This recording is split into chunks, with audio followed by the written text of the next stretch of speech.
I've always said the most important thing is having a great family. The family is more important. And, you know, to me, the most successful people have always been the people that seem to be the happiest are people that with a great family.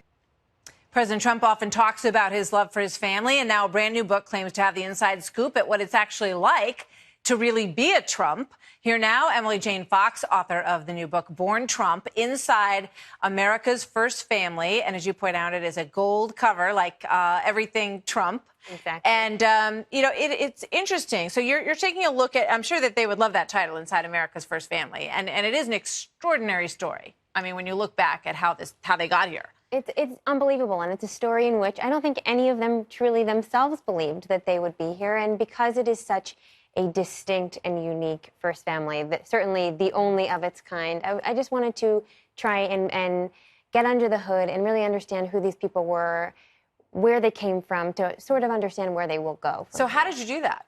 I interviewed about 150 people for the book. I've been covering them for Vanity Fair for about 3 years. And so people all the way from the closest people to them, friends, business associates, all the way down to someone who had a tennis match with Ivanka at Choate boarding school when she was a teenager.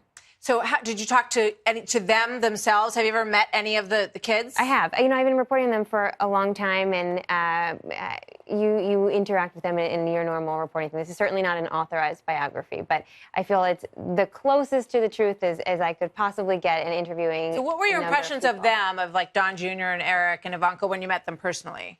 You know, I think that the book shows this as well, that they are a lot more human.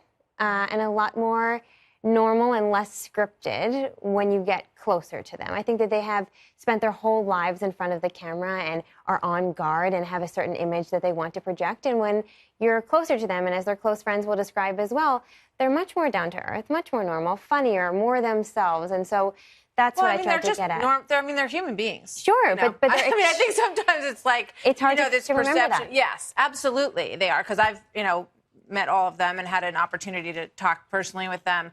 So was that a concern of yours as you wrote this, that they, that you didn't want them to become caricatures? What I wanted them not to be were caricatures. Yeah. That was my whole point of writing this, is that we've seen for years, because they have been famous for so long, right, these personas that weren't necessarily as close to the truth as we could get. And because they have so much power and are world famous now, I wanted to get closer to the truth of them, and that's really what I set out to do in reporting this. So what do you think is most misunderstood about Ivanka, for example? Oh, I think she's much funnier in person. I think that she, as all of her friends described, she's not necessarily as scripted or as staid as she can seem. She's someone who is a caring friend. I watched some of the other interviews that you did on this, and it's like she's a horror show. Like, she's evil, and she's not presenting her father's, she's misrepresenting children and women. Is that what you think? I think that in her White House, the book stops at inauguration. So when I've talked about her in the White House, that's not what's in the book. But I would say there are times where I feel like she has been quieter in her role as an advocate than perhaps a normal advocate might be, because she's in a role as a first daughter, and it's a tricky role. Her relationship with her father is complicated, and it's been difficult for her. I mean, anybody in that role would want to be supportive, I would imagine. Of course, that's why it's unusual to have a first daughter as a White House staffer. Absolutely, it's very unusual. Yes. Melania's jacket, what was she doing?